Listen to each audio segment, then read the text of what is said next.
Hi guys, Soxy and Anna here. I thought I would do a quick tutorial. I was having trouble binding off my ranunculus using what I believe to be a plutalope and a strand of brushed alpaca, drops brushed alpaca. And as you well know, the plutalope can be or any of these Nutrijin style unspun wool can be definitely very breaks quite a bit. So I was having a bit of problems casting it off, and I thought, oh, maybe an Icelandic cast off would work. And so I looked it up and I found one from Very Pink Knits, and I was watching it, and they were using the 2 knitting needles. But I found that when I used the knitting needles, it got way too tight to work. So this is the Icelandic bind off, and it leaves a nice little, almost looks like an I-cord edge. But I'm going to do it with a crochet hook, and I'll show you how it works up a little bit easier without doing so much breaking. So you knit the first stitch, so that's what you do first, and I'm going to show you how to work it now with the crochet hook. So what you do is you go in, you put the first stitch back after you've knit it, you put it back onto your needle, okay? Then you go through it as if to purl, you catch this second stitch, come around so that you're actually kind of twisted it, as you can see there over top. Now come under, over, hold it again, hold your wool, and then pull it through this, back through, and push both of them off the needle. And you see you can actually pull it a little, so you'll get a little bit more tension. Put it back on your needle, but you're going to put it back on the same way as you took it off. So you're going to have put it back on like that, as if you were knitting it again. Go through, grab the underbelly of it here, go under, scoop it.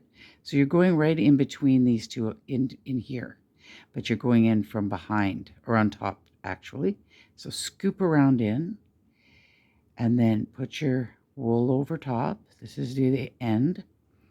Pull it through gently, making sure you're right into there, into that crook, and then pull it, both of them off. Now I'll do it one more time. Push that needle back in, put it back on the needle, you see. You can pull a little tighter if you like. Now go in as if to purl, hook it through there. So you're just going through the loop. Now you see it's got a little cross on the top. Go under, over, and then pull it through.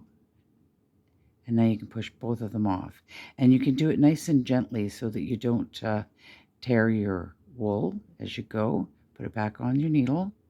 Now this is, going to take a while because there's quite a few stitches in this, the bottom of this hem, but I think it's going to be worth it because it is definitely a stretchy bind off.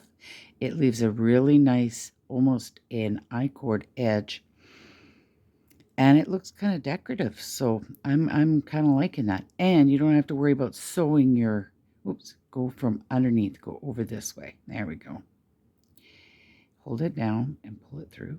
And I like this because it's a stretchy bind off, but I haven't had to use a darning needle to go ahead and sew it off and then try to measure my wool and what have you. This is coming right off of the ball, as you can see. I didn't have to cut anything.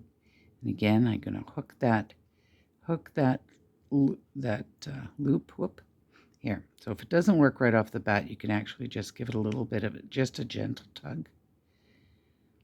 Okay, let's tighten that up just a little bit. And yeah, like I said, this is going to take a little bit of time to finish, but I think it's well worth finishing it off this way. Push them both right off. Put it back on. And you can get a bit of a rhythm, and as you get used to working with the fabric, the wool that you're using, it'll go a little easier as you go. Sorry, words here. Anyways, there you have it. That's my take on an Icelandic bind off for plutalope and brushed alpaca, and with using actually this is a 3.5 millimeter hook, and I'm doing a 5.5 US 9 needle that I'm doing my sweater with. Okay, so thank you so much for watching. Take care. Bye now.